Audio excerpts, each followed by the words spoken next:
Môre almal, ek groet julle in die kosbare naam van Jesus Christus. Ek glo en vertrou dit gaan goed met julle.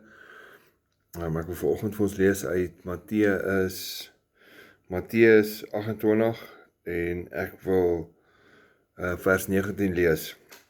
Hierso staan: Gaan dan heen, maak disippels van alle nasies en doop hulle in die naam van die Vader en die Seun en die Heilige Gees en leer hulle om alles te onderhou wat ek julle beveel het. Mooi opdrag hierso, in Engels noem hulle dit The Great Commission en Afrikaans sal ons sê dis 'n opdrag van die Here af. Maar hoeveel van ons doen regtig dit? Hoeveel van ons gaan dan heen en maak disippels van alle nasies en doop hulle in die naam van die Vader, die Seun en die Heilige Gees? Hoeveel van ons deel die goeie nuus? Hoeveel van ons glo nog in die goeie nuus?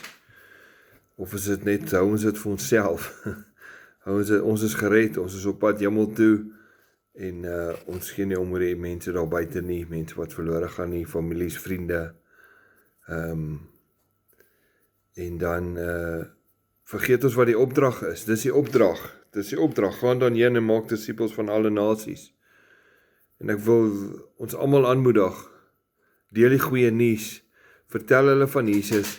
As ons in die Bybel lees, dan sê dit, as hulle dit nie aanvaar nie, skud die stof van julle voete af. Maar ons moet dit net doen. Die Heilige Gees is die naprediker en ons moet die goeie nuus deel en ons moet getuig, want die woord sê ook, deur die bloed van die lam en die woord van ons getuienis, oorwin ons die vyand.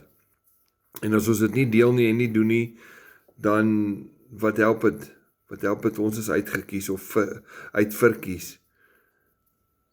Onthou net, iemand het ook met ons die goeie nuus gedeel, en dis hoekom ons vandag die Here dien in gees en in waarheid. So ons moet nie synig wees nie. Ons moet deel, ons moet praat, ons moet getuig. Anders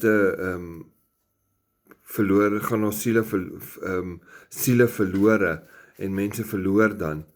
En die Here skep geleentheid en sit mense op ons paaie en goed, sodat ons die goeie nuus met hulle kan deel. Dink aan hoe dit was toe ons gered was. Ek onthou toe ek eerste keer my hart vir die Here gegee het, hoe opgewonde ek was en hoe ek almal wou vertel het en ek weet Angus Buchan het altyd gesê, jy moet vir die eerste 10 mense of 5 mense sê wat gebeur het in jou lewe.